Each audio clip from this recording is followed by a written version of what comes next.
Hello friends, welcome to our channel. இன்னைக்கு பதிவில் ஒரு சுவையான சூப்பர் டேஸ்ட்ல ஒரு எக் பிரியாணி, அந்த பிரியாணிக்கு சைடிஷா ஒரு சிக்கன் கிரேவி எப்படி செய்யறது? ரொம்ப சிம்பிளா, ரெண்டுமே ரொம்ப சிம்பிளா, ரொம்ப குயிக்கா, சூப்பர் டேஸ்டா செய்யலாம். எப்படி செய்யறதுன்னு பார்க்கலாம் வாங்க. இந்த டேஸ்டான சிக்கன் ஃப்ரை செய்யறதுக்கு பாருங்க, இன்னைக்கு நான் ஒரு 3/4 கிலோ அளவுக்கு சிக்கன் எடுத்து கழுவி சுத்தம் பண்ணி வச்சிருக்கிறேன். இதில் இப்போ 1.5 டீஸ்பூன் அளவுக்கு மிளகாய்த்தூள், 1.5 டீஸ்பூன் அளவுக்கு மல்லித்தூள், 1 டீஸ்பூன் அளவுக்கு காஷ்மீரி சில்லி பவுடர், 1/2 டீஸ்பூன் அளவுக்கு கரம் மசாலா, 1/2 டீஸ்பூன் அளவுக்கு பெப்பர் பவுடர், 1/2 டீஸ்பூன் அளவுக்கு மஞ்சள் தூள் சேர்த்துக்கிறேன். இஞ்சி பூண்டு பேஸ்ட்டு 2 டீஸ்பூன் அளவுக்கு சேர்த்துக்கிறேன். கஸ்தூரி மேத்தி வாசத்துக்காக கொஞ்சம் சேர்த்துக்கிறேன். உப்பு 1 டீஸ்பூன் அளவுக்கு சேர்த்துக்கிறேன். கட் பண்ண பெரிய வெங்காயம் 1, அதையும் நான் இதில் சேர்த்துக்கிறேன். இதில் ஆயில் ஒரு 2 டேபிள் ஸ்பூன் அளவுக்கு நான் சேர்த்துக்கிறேன். ஒரு அரை எலுமிச்சம்பழத்தை இதில் நான் எசன்ஸை புழிஞ்சு விட்டுறேன். இதை நல்லா ஒன்று சேர்த்து இந்த மாதிரி பிசைஞ்சுக்கலாம். நல்லா பிசைஞ்சாச்சு இல்லையா? இதை ஒரு 1/2 அன் ஹவர் அப்படியே மூடி போட்டு நம்ம மூடி வச்சிடலாம். சிக்கன் ஒரு 1/2 அன் ஹவர் ஊறி சூப்பராக ரெடி ஆகிடுச்சு பாருங்கள். இப்போ நம்ம தாளிச்சிடலாம். அடுப்பில் பேன் வச்சுருக்கிறேன். ஒரு 3 டேபிள் ஸ்பூன் அளவுக்கு நம்ம எண்ணெய் சேர்த்துக்கலாம். எண்ணெய் காஞ்சிருச்சு. ஒரு துண்டு பட்டை, 3 ஏலக்காய், கிராம்பு 3 சேர்த்துக்கிறேன். இப்போ நம்மளோட சிக்கன் பீஸை இந்த எண்ணெயில் சேர்த்துக்கலாம்.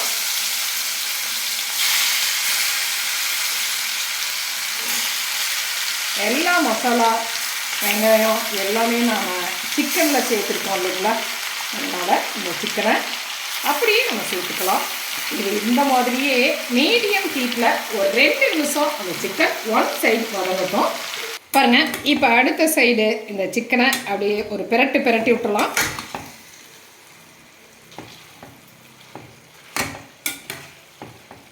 நல்லா பிரட்டி விட்டுட்டேன். இப்போ இந்த ஸ்டேஜில்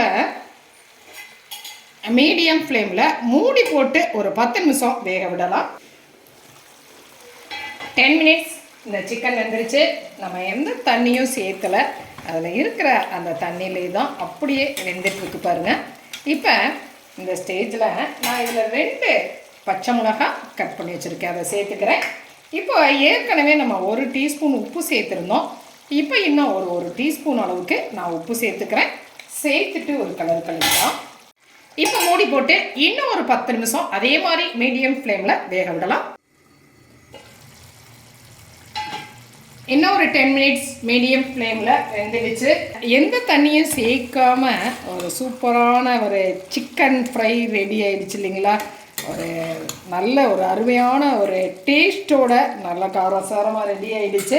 இதில் ஃபைனலாக கொஞ்சம் மல்லி இலையை நான் தூவி ஒரு கிளறிட்டு அடுப்பை ஆஃப் பண்ணிடலாம். நல்ல ஒரு அருமையான ஒரு ஸ்மெல்லோட வாசமாக சிக்கன் ஃப்ரை ரெடி ஆகிடுச்சு பாருங்கள். இந்த பிரியாணி செய்கிறதுக்கு இந்த மாதிரி கப்பில் ஒரு கப் அளவுக்கு நான் அரிசி எடுத்துருக்கிறேன். இதை அழுங்காமல் அழுத்தி தேய்க்காமல் ஒரு 2 கழுவிட்டு ஒரு 1/2 அன் ஹவர் அப்படியே ஊற வச்சிடலாம். பாருங்கள் 2 கழுவு கழுவிட்டேன். பாசுமதி அரிசி தான் எடுத்துருக்கிறேன். இதை அப்படியே ஒரு 1/2 அன் ஹவர் ஊறட்டும். அடுப்பில் ஒரு பாத்திரம் வச்சுருக்கிறேன். ஒரு 3 டேபிள் ஸ்பூன் அளவுக்கு நான் ஆயில் சேர்த்துக்கிறேன். 1 டீஸ்பூன் அளவுக்கு நெய் சேர்த்துக்கிறேன். காஞ்சிருச்சு. ஒரு பிரியாணி இலை, ஒரு துண்டு பட்டை, மராட்டி முக்கு, அன்னாச்சி பூ, ஏலக்காய், கிராம்பு. இது தாளிக்கிறதுக்கு ஒரு பெரிய சைஸ் பெரிய வெங்காயம் எடுத்து கட் பண்ணி வச்சுருக்கிறேன். 2 பச்சை மிளகாய் எடுத்துருக்கிறேன். இந்த வெங்காயத்தையும் பச்சை மிளகாயையும் ஒரு மிக்சி ஜாரில் சேர்த்துட்டு சும்மா லைட்டாக ஒரு 1-2 நசுக்கி எடுத்துக்கிறேன். பாருங்கள், இந்த மாதிரி 1-2 நம்ம தட்டி எடுத்துட்டோம். இதை இதில் சேர்த்துக்கலாம். ஒரு 2 நிமிஷம் நல்லா வதங்கட்டும். வெங்காயம் வதங்கிருச்சு. இஞ்சி பூண்டு பேஸ்ட்டு ஒரு 2 டீஸ்பூன் அளவுக்கு சேர்த்துக்கிறேன். சேர்த்துட்டு ஒரு 2 நிமிஷம் வதங்கட்டும். ஒரு பெரிய சைஸ் தக்காளி எடுத்துருக்கிறேன். அந்த தக்காளியையும் மிக்ஸி ஜாரில் சேர்த்துட்டு நைஸ் பேஸ்டாக சும்மா 1-2 நசுக்கிக்கலாம். தக்காளி பேஸ்ட்டை இதில் நாம் சேர்த்துக்கலாம். அதையும் சேர்த்து ஒரு 2 நிமிஷம் வதக்கிக்கலாம்.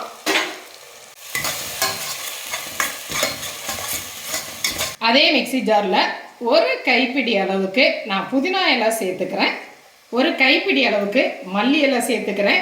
இதை சேர்த்துட்டு இதையும் கொஞ்சம் நல்லா அரைச்சிட்டு சேர்த்துக்கலாம். பாருங்கள், வெங்காயம் தக்காளி நல்லா வதங்கிருச்சு. இப்போ இந்த மல்லித்தலை புதினா பேஸ்ட் அரைச்சிருக்கோம் இல்லையா, அதை இதில் சேர்த்துக்கலாம்.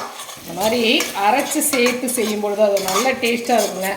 இதுவும் ஒரு நிமிஷம் நல்லா வதங்கட்டும்.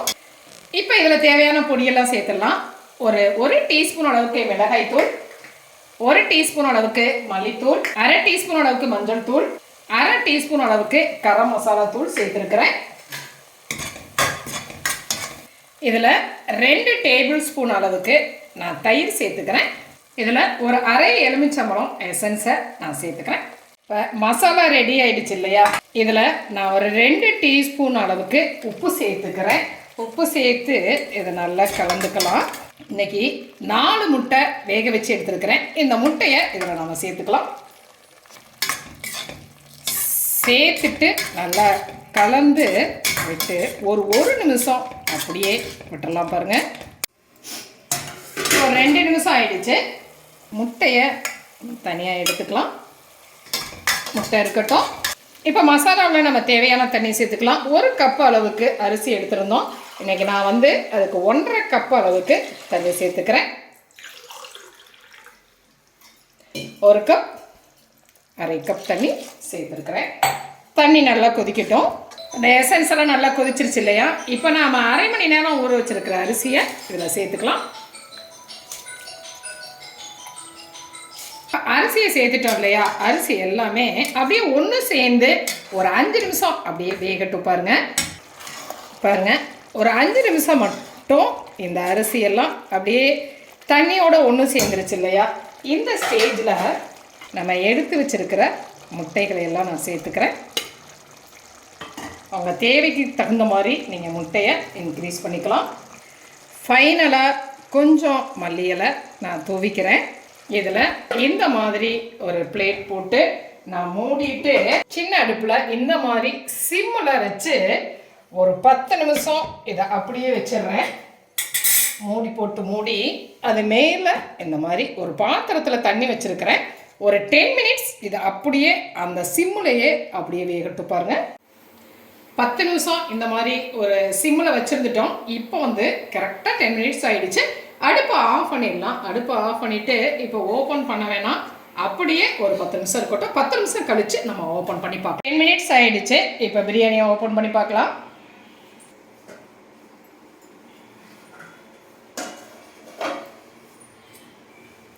பாருங்கள், அழகா தம்மாயி அவளே உதிராக சூப்பராக பிரியாணி ரெடியாக இருக்குது இல்லையா.